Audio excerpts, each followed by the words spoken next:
Dual agency is when a particular real estate agent or broker represents both the buyer and the seller. For instance, Keller Williams is a brokerage, and there is a broker of record whose license is registered as the broker for that office. If somebody from that office has a buyer and somebody else from that office has the seller, that's dual agency. If I represent a buyer and a seller on my own property and I represent both parties, that's also dual agency. In terms of establishing whether or not a transaction is a dual agency transaction, the buyer and the seller, the buyer in particular, is going to know that up front. Then the buyer is going to know that he's asking an agent to write an offer for him who already has the listing on the property. That's a choice that the buyer makes. Many buyers decide not to do that. They go find other representation. Many buyers won't buy a house unless they're buying it from the selling agent. The selling agent normally knows more about the property, and the disclosures are a little more complete. Many times a better price can be negotiated.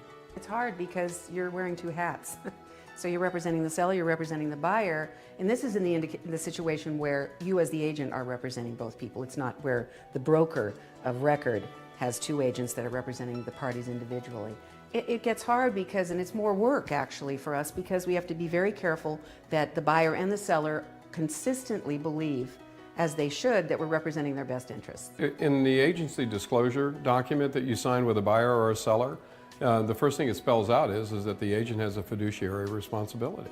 And you have that responsibility to both sides. You need to represent them both to the best of your ability and to keep them intact and whole and not at risk. Basically, it is completely and totally up to the buyer to have a comfort level there. Again, it's this whole issue of checking on the broker. If you really do want to work with the listing broker for some peculiar reason, you want to create this dual agency situation, then you need to at least check that broker's credentials out.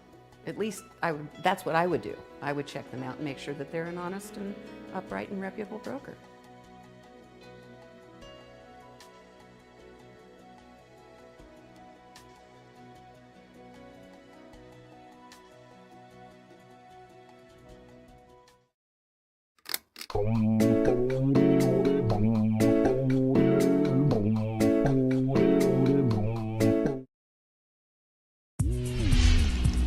So this is part of my morning ritual.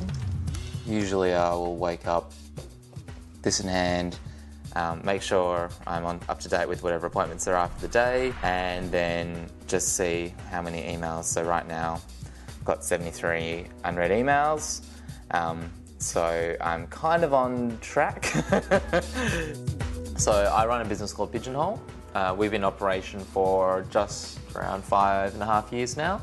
We started as a little shop and now I've got 5 stores. We're not like lofty design snobs, it's not really what we're about, but we're about having interesting, fun, quirky products that are accessible to a wide range of people. In the car with me is my lovely fashion manager, Crystal. Hey guys. We're on our way to a viewing. Basically a viewing is when you go see a brand and they have all their clothes out on display for you to choose from. Today we're going to see Stussy, big international brand, but they have actually got Australian designers doing Stussy Australian range, and it's pretty good. It sells really well for us in our menswear store, which is in Northbridge. Turn that. So basically we're going through the clothes, finding the ones that we like. These are going to arrive in July. Still going to be a bit cold, so maybe jumpers are okay. And then we put them on this rack here. I guess how I've learnt how to do my buying, big process of trial and error, mostly lots of error. And I think the other thing is like doing a lot of travel. I guess the more you travel, the more you see in other stores, the more you see in other brands. And I guess from there you can kind of work out what is different, what is new, and what is exciting. Oh, hey Maxie, how's it going? We're trying to negotiate a lease, a short-term lease. They potentially are going to offer us something extremely good deal if I moved in tomorrow. I think it's after tomorrow. So, but we're in negotiation because I think that's a bit hard for us to do. And also we might want to have a potentially a longer period of time than what they were offering. We don't have to move in straight away, but basically he's like, I need to know today if you're going to be doing this and when you're going to be thinking about moving in. Okay. Well, I graduated from law, and I think it's helped me quite a lot, and it trained me in the way that I think. I've done all my leases by myself, and most of the agreements that we've done, I've done by myself. The thing is, like, what we need to work out is, firstly, what is this agreement? Like, are we, you know, like, are they wanting a profit share on this? So like, we'll say 3-month trial because it's not a big space. I think we need to heavily market this as well. I think staffing is the hardest part about business because you want to bring together a group of people that really love what they do. Finding those people is like a challenge in itself, and then they also have to get along really well with each other, and they have to get along well with you. Yeah, overall it looks really good. Do you reckon, is there a way that we can have 4 images? Like